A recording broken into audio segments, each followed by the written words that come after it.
So I'm sure that you've had loved ones, you've spoken to loved ones on the phone.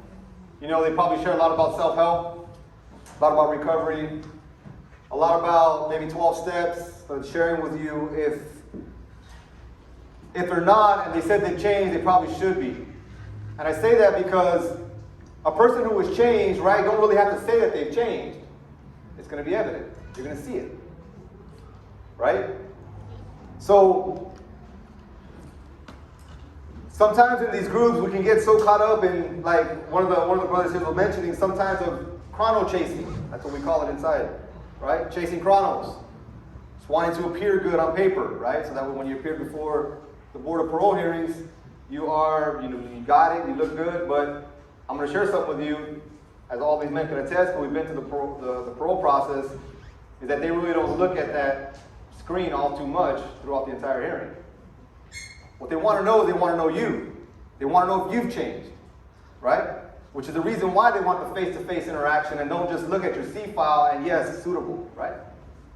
Because they want to see if you actually have the lingo, actually if you talk about it.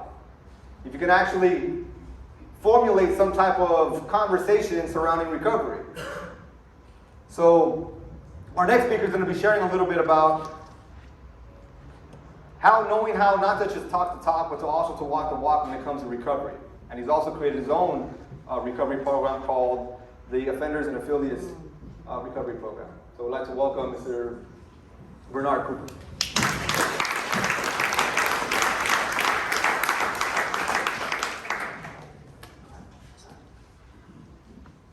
Hello. It's definitely an honor to be here. I had a bunch of ideas as to how to start because a lot of our stories are similar in nature with regards to the causative factors of our gang and criminal mentality. Myself, my story started off early, single digits, having witnessed my sister kidnapped, raped, beaten, and stabbed multiple times with her throat slit. When I was 9. Miraculously, she recovered, so she came home, and I remember having to see the scars. Not understanding what happened, but you know, this was a gang retaliation ordeal for her. But as I got 12, 13 years old and began going into the junior high school system, I began to learn more and more about what happened to my sister and who was responsible, what gang was responsible. From that point on, I entered the gang life with that heavy heart, and I had a pretty good run at it. I'd never been to YAs or camps or jails or nothing like that. And my mother was my biggest opponent of that lifestyle. My mother worked hard to try to keep me away from the gang lifestyle, having been the youngest of 5 boys and 2 girls. I remember seeing my mother and my father coming to see me after I had been shot several times in a gang-related shooting. And I remember sitting in that hospital bed asking God to, you know, save me, forgive me, and so forth. And my mother and my father sat there with me, you know, the whole time. But after I was released from that, I went right back into the same lifestyle, but with a whole different vengeance. I didn't learn anything from the experience other than now I had to protect myself with weapons. So I graduated into the weapons game. So I began to become very active in the gang lifestyle up until seeing my older brother, extended brother, get killed March of 1991.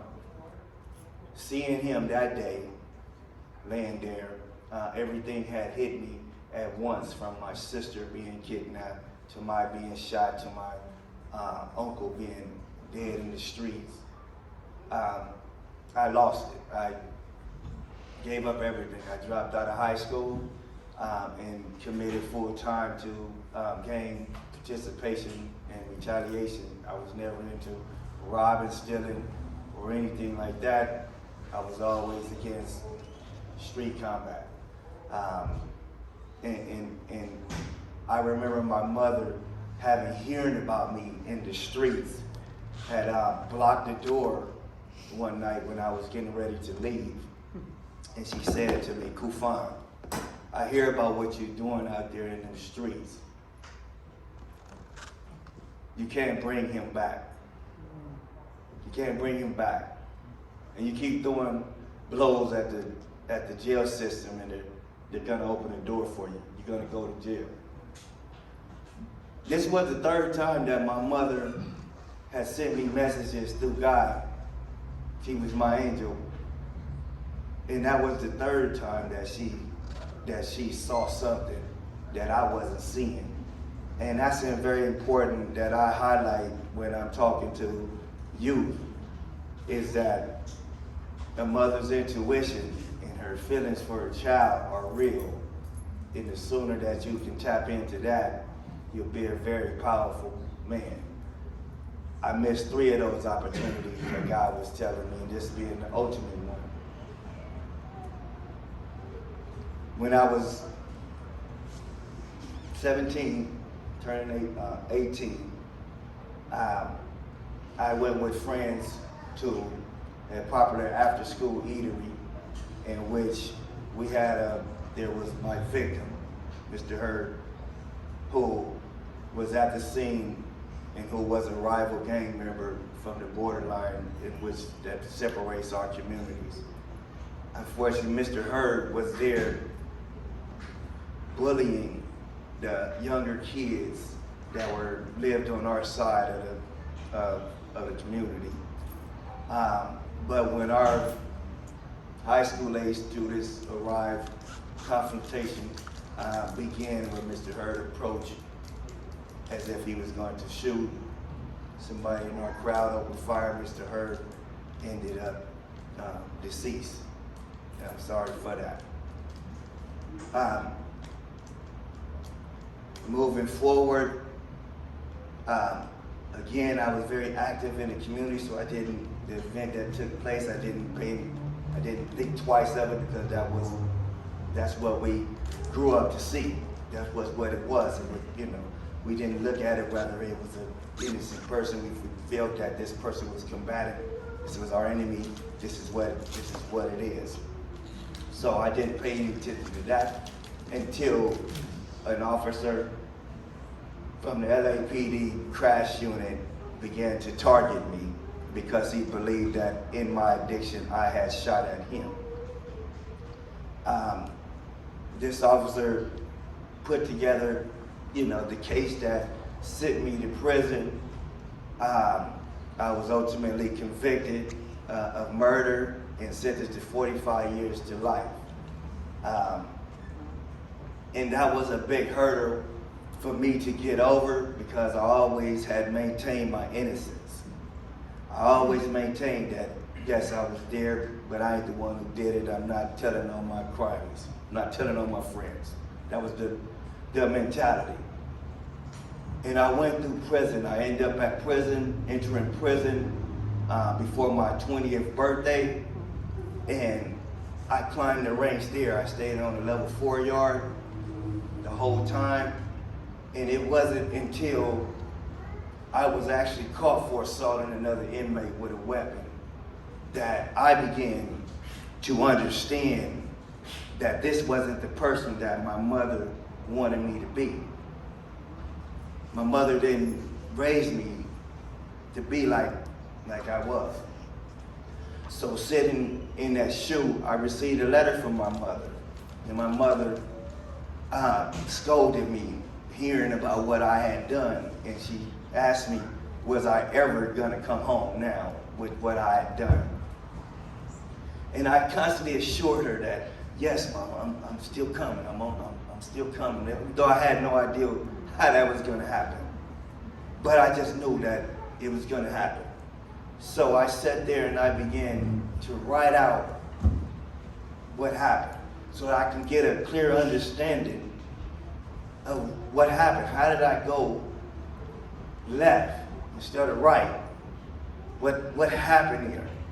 And I was able to trace back and see where I had went wrong at in my devotions. And so I vowed before I got out the chute that I was not going to be violent anymore. That I needed to see what it is that God needed me to see. But I still didn't change there. I had the thought was there, but my actions didn't show it. I continued to get write-ups. I continued to do what I was doing. So then, fast forward to 2010, 2007, fresh out of the chute, I received my first murder hearing, my first hearing, and I stipulated to unsuitability because I knew that I wasn't ready, nowhere near ready. And so 2010, they called me back again. 2010, I tried to do it again, stipulate to unsuitability. No, I don't want to go in there. Why would I want to go in there? You're liable to hit me with 15 years. I'll pass on that. I was okay with that. They wasn't okay with that. Send my attorney out, and the attorney says, they want to see you. Okay? I had no problem with telling them, yeah, I stipulate for X, Y, Z. However, I go in there and the commissioner explained to me that you do know that we are starting to let people out. He said, you have two big old fouls right here. You dug yourself a big grave here. But what I see in these files is that you have your GED, you have self-help, you have college courses. So I see that you're trying to put positive with your negatives. He says that all you have to do is just give us some clean time and you have a good shot at getting out of here. Well, when I left there that day, I ended up getting another write-up. The next month, I ended up getting another write-up. But it was that write-up that made me see what it is that I was doing. It was that write-up. And the falsehood of certain elements of the write-up made me dawn on me that we never can really win those because they see you how they see you. So you're going to get found guilty of the write-up regardless. So, but it dawned on me that this is what the commissioner is talking about. So, from that point on, I didn't receive anymore. And my mother came to see me soon after. And I told my mother that if I should ever get out, right now I know I'm not ready to get out because I'm still heavily active inside the prison business. But if I had ever got out, if you ever God see fit for me to ever get out, I'm gonna go back there. You know, a lot of people say that they're gonna get out and leave the state of California. They're gonna go here. They're never gonna go back to the set. That wasn't me. I prayed and prayed and prayed for a chance to go back to my community, the same community that I built my name up. It's the same community that I needed to go back to because for me, that's who needed to see my change. The young kids that's coming up that's glorifying this name that I had there, that's who needed to see me. And so I began to pray to God day in and day out, week after week, month after month, year after year, decade after decade, the same prayer, just for a chance to come back and be the face of peace for a war-torn community that I come from. Never thought that it would come. I never thought that my prayers would be answered. But I know that I had to take the step forward in order to make that a reality. And so in 2013, I had did something that's out of the ordinary for most people that decide to drop out of their gangs or wherever. I had launched in my head that I'm retiring from that life. Right? Because I wasn't dropping out of nothing. Wasn't gonna go SNY. I wasn't gonna do that because of my pride. So I wrote out a long letter to my fellow homeboys, and in that letter I told them that I was retiring from active duty. I'm retiring. Nobody is no longer under my jurisdiction. I'm no longer telling anybody what to do, and nobody's telling me what to do. There was a lot of backlash for that, but I made sure the same letter that I wrote it to those who are above me within that.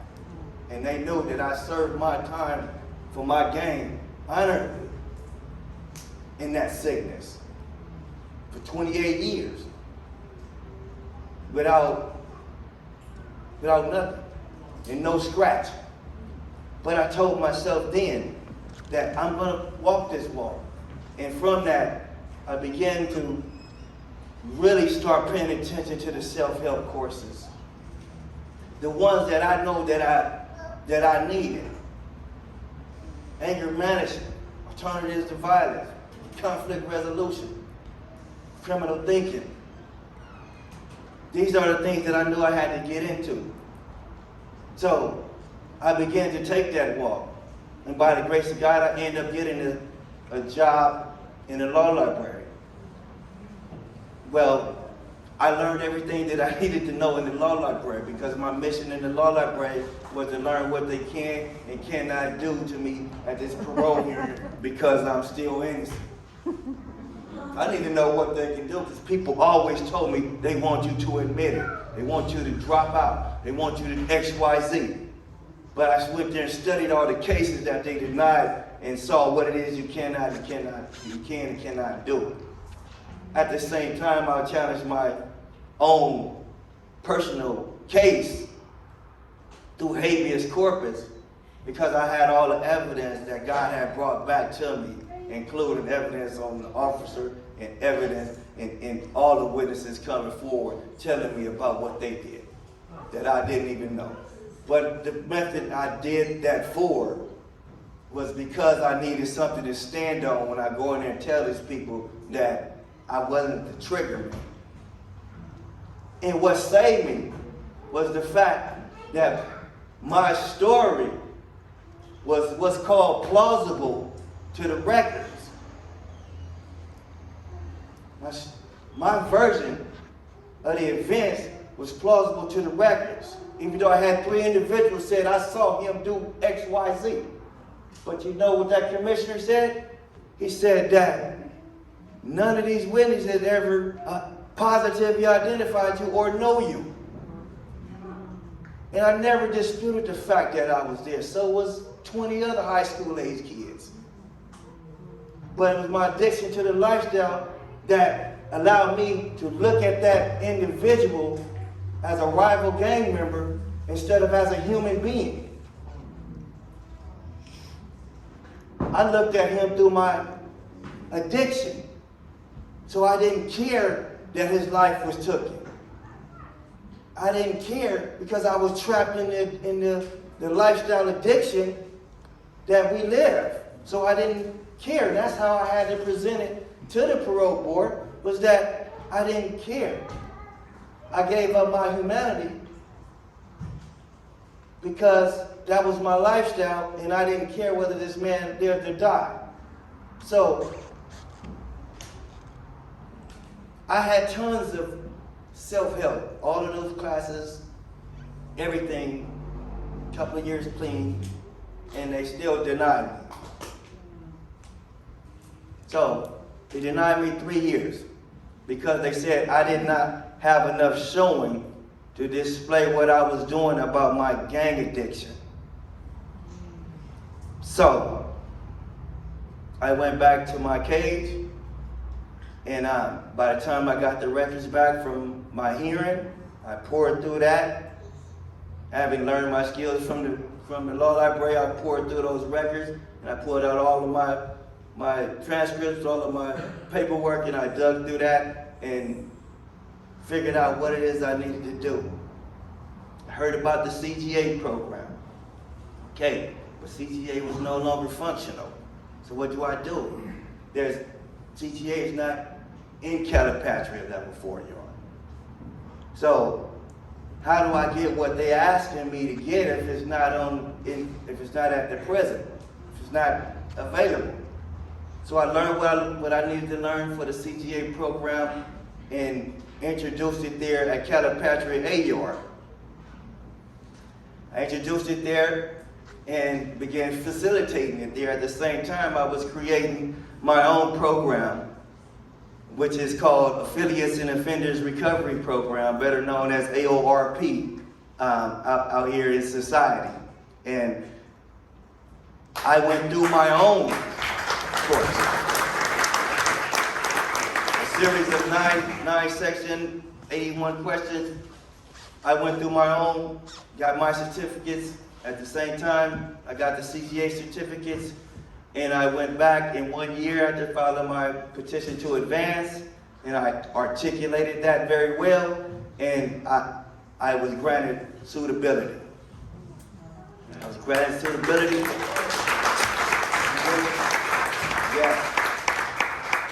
Which, as my man alluded earlier, is still a process, still a 120-day process. So I sweated bullets that whole time trying to continue to walk the walk that I was trying to walk on a level 4 general population. And there were so many things that had happened, even a riot before I was able to go to my hearing, which I went to my hearing in December, and a riot in November. But by the grace of God, one of the worst correctional officers that was on the whole yard looked at me and said, this one wasn't involved in the midst of everything. And at that point right there, I knew that God had his hands on me. Once God accepted it, because all God wanted me to do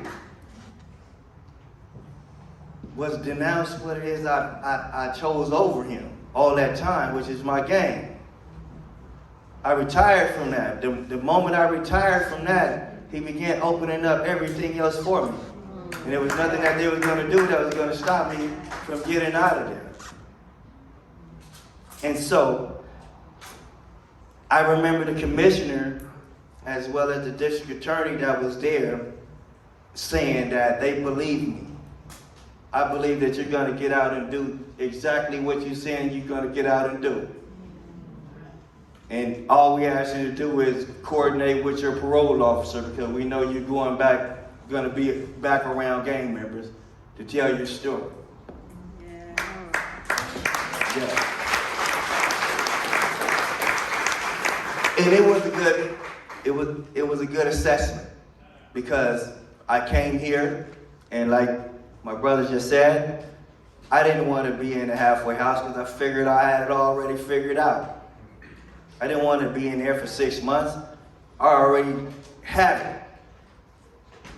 But it was essential to do that so that I can learn what it is I needed to do, because I needed to know how to pay bills, how to get a credit card, how to build my credit up, how to sustain myself.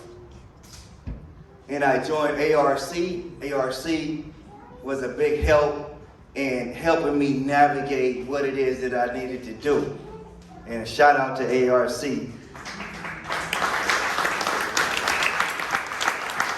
But it was through that time and through their programming and seeing what it is that they do that it began to dawn on me that my mission here is not to continue to show Sacramento my change.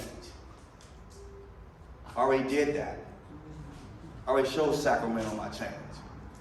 People that need to see my change is right there in that community where people are still dying and the gang violence is still at its highest. Yes, that's where I belong. And so after a year learning what it is that I needed to know, I went back right into that hot zone where I have done many community events, from Christmas giveaways to Easter, mental health fairs. Our last event was for Christmas, in which we served over 500 people with food and gifts for Christmas in that area. Because it is important to change the narrative. Like I told my mother, and I promised my mother, and I promised my God, there's only two things out here that I'm here for. And that's one, is to somehow leave my kids an inheritance. Something that's theirs when I'm gone. And number two, my mission is to create a legacy that's worth mentioning, other than the one that I left to go to prison for. And it's not easy, because the same sickness that sent me there is the same beast that's still right there in the area. Still murders, still gang activity, everything. And so my mission there is to give them the truth, these truths, because these gentlemen have lived the truth. I know the truth. I know the truth because I had to go see the truth. I had to go see that the same people that I was bred to go harm are the same people in the prison system that I'm next door to. I had to live with these people and become friends with these people for 25 years. But this is something I didn't know coming up, and that's what they still don't know today. That everything that you're doing here is not going to be there. So it's important for me to share that with my community so that they can make better informed decisions, because it takes that one bad decision and then you're going to be there for the rest of your life. And so that is my mission here, is there, but it's a problem everywhere. The problem transcends the whole nation has fallen into the mentality, the lifestyle addiction. It's all over, and it's every race. But we have the information, and we hope that the information that we provide to, or we provide others in the work that we're doing here, can touch those and be able to enlighten them about the end results of the lifestyle. A lot of times we don't know how to explain the end result to the lifestyle. A lot of us have these people, these kids in our homes, but you don't know how to address them with the facts. That at the end of the day, it's a struggle to make it out of there. It is an absolute struggle to make it out of there. You have to totally put on a whole new face before you can be considered to walk out of there. And now, it's maybe a little lighter now. So it's important that the families connect with your loved ones so that they can fix what it is that they need to fix before they get here. Because I know everybody dreamed of coming back to being a family, being married. That wasn't me. I wasn't the one praying for them. And because of that, I am very hardened out here. Very hardened. I didn't have family in prison. My brothers and sisters left me because my mother had a stroke. So you don't know what it's like to have a son that gets that. And you want to be supportive and go through that, but you've never heard from your family in 25 years. So I'm very hardened out here with regards to my feelings. I have no feelings. That's what they took from me. I have no feelings. I don't know how to embrace feelings. many people want to love me, and I don't even know how to embrace love. And I'm just being honest with you. So it's a trauma side to these individuals getting out. So you have to reach your loved one before they make it out here to try to address some of those issues that they have. Since I've been home, I'm still have taken on the lonesome road. Still haven't talked to my family. Still have brothers I haven't talked to because they left me there. And I know I need to get over that. I know I need to get over that. However, the only thing that embraces me, that I embrace, is my mission that God set me on. And so that hurts a lot of people as well. Because my only mission, and I feel the only reason I made it out, is because to go back there and to share that with those that still trapped. And that keeps me lonely. But thank you.